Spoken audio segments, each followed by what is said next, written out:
তৃণমূলের কথাতে বিএলওরা ইচ্ছাকৃতভাবে বিশিষ্টজনদের নাম বাদ দিয়েছে, অভিযোগ সুকান্ত মজুমদারের। इसका उद्देश्य देश भर में मौजूद मैन्युस्क्रिप्ट यानी पांडुलिपियों के बारे में जानकारी जमा करना है। इस सर्वे से जुड़ने का एक माध्यम ज्ञान भारतम ऐप है। पांडुलिपि है या उसके बारे में जानकारी है तो उसकी फोटो ज्ञान भारतम ऐप पर जरूर साझा करें। हर एंट्री से जुड़ी जानकारी को दर्ज करने से पहले उसकी पुष्टि भी की जा रही है।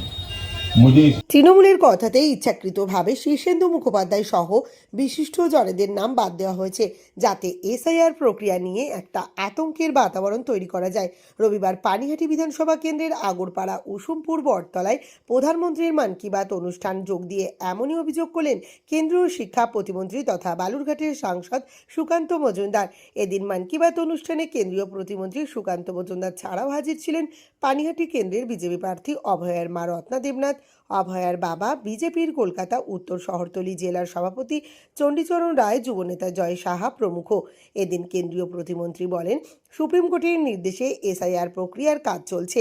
নিচের স্তরে কাজ করছেন বিএলওরা, যারা প্রত্যেকেই রাজ্য সরকারের কর্মচারী। তার দাবি, তৃণমূলের কথাতে কিছু বিশিষ্টজনদের নাম ভোটার তালিকা থেকে বাদ দিয়েছে বিএলওরা। দেখুন, এটা সুপ্রিম কোর্টের দেখে রেখে হচ্ছে, আমার আপনারা বলার কি আছে।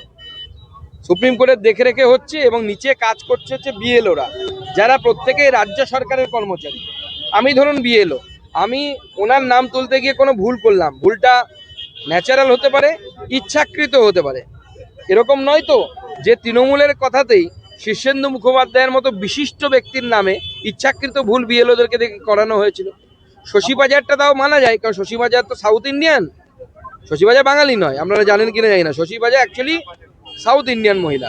উনি বাঙালির সাথে বিয়ে হয়ে এখন বাঙালি হয়েছে, তো ওনার নাম হয়তো থাকতেও পারে, নাও থাকতে পারে, আমার জানা নেই। বা ইচ্ছাকৃত ভুলও হতে পারে।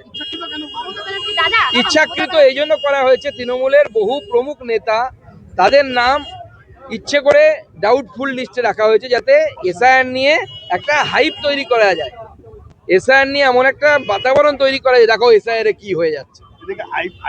প্রসঙ্গত, ডিউটিরত অবস্থায় বীরভূমের সিউড়িতে তৃণমূল পার্টি অফিসে ঢুকে ক্যারাম খেলছিলেন কেন্দ্রীয় বাহিনীর 3 জওয়ান। সেই ভিডিও ভাইরাল হতে বিতর্কের সৃষ্টি হয়। কমিশন সূত্রে খবর, 3 জনকেই সাসপেন্ড করা হয়েছে। দেখা যাচ্ছে কেন্দ্রীয় বাহিনী আর তৃণমূল পার্টি অফিসে ক্যারাম বোর্ড খেলছে। এদের বিরুদ্ধে ব্যবস্থা হওয়া উচিত, কেন্দ্রীয় বাহিনীর বিরুদ্ধে। যেহেতু তৃণমূল পার্টি অফিসে তারা যাবে কেন? কোনো রাজনৈতিক দলের পার্টি অফিসেও যাওয়া উচিত নয় তাদের। তারা বিজেপি পার্টি অফিসেও যাবে না, তারা তৃণমূল পার্টি অফিসেও যাবে না, সিপিএম পার্টি অফিসেও যাবে না। কোনো রাজনৈতিক দলের পার্টি অফিসে তাদের যাওয়া উচিত না। এই প্রসঙ্গে সুকান্ত মজুমদার বলে, কোনো রাজনৈতিক দলের পার্টি অফিসে কেন্দ্র বাহিনীর জওয়ানদের যাওয়া উচিত নয়।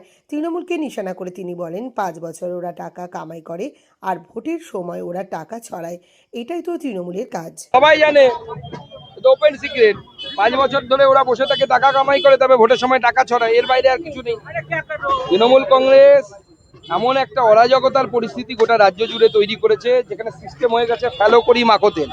নোংরা পরিষ্কার করতে হবে, টাকা দাও। চাকরি দরকার, টাকা দাও। বার্থ সার্টিফিকেট দরকার, টাকা দাও। ডেথ সার্টিফিকেট দরকার, টাকা দাও।